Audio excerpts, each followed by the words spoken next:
తనను తెలంగాణ నుంచి తరిమి కొట్టే ధైర్యం ఎవరికీ లేదన్నారు కేంద్ర మంత్రి కిషన్ రెడ్డి.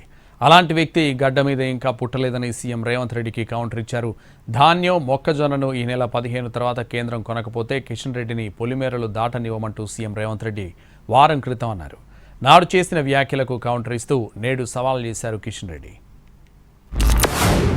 మీకే మాటలు వచ్చు అనుకుంటున్నాం, మాకు మాటలతో పాటు చేతలు కూడా వచ్చు. కిషన్ రెడ్డి గారు 15 తారీఖు తర్వాత వడ్ల సేకరణ 75 లక్షల మెట్రిక్ టన్నులు అయిపోతాయి. ఆ తర్వాత నీ సంగతి చెప్తా. ఎట్లా కొనదో కేంద్ర ప్రభుత్వం, మొక్కలు ఎట్లా కొనరో, జొన్నలు ఎట్లా కొనరో, పొద్దు తిరుగుడు ఇత్తులు ఎట్లా కొనరో, మెట్రో రైలుకి ఎందుకు పైసలు ఇయ్యరో, రీజనల్ రింగ్ రోడ్డుకు ఎందుకు అనుమతి ఇవ్వరో, వరంగల్ ఎయిర్పోర్ట్ ఎట్లా రాదో, ఆదిలాబాద్ ఎయిర్పోర్ట్ ఎట్లా నిర్మించరో నీ సంగతి చెప్తా. పొలిమేరలు కూడా దాటో కిషన్ రెడ్డి, నువ్వు అనుకుంటున్నావేమో. నేను భారతీయ జనతా పార్టీ కార్యకర్తని రేవంత్ రెడ్డి, తెలంగాణ పొలిమేరల నుంచి తరిమి కొడతావా? అంత దమ్ము ధైర్యము ఈ కాంగ్రెస్ పార్టీకి ఉందా, మీకుందా, మీ ప్రభుత్వానికి ఉందా? నేను సవాల్ చేస్తా ఉన్నాను.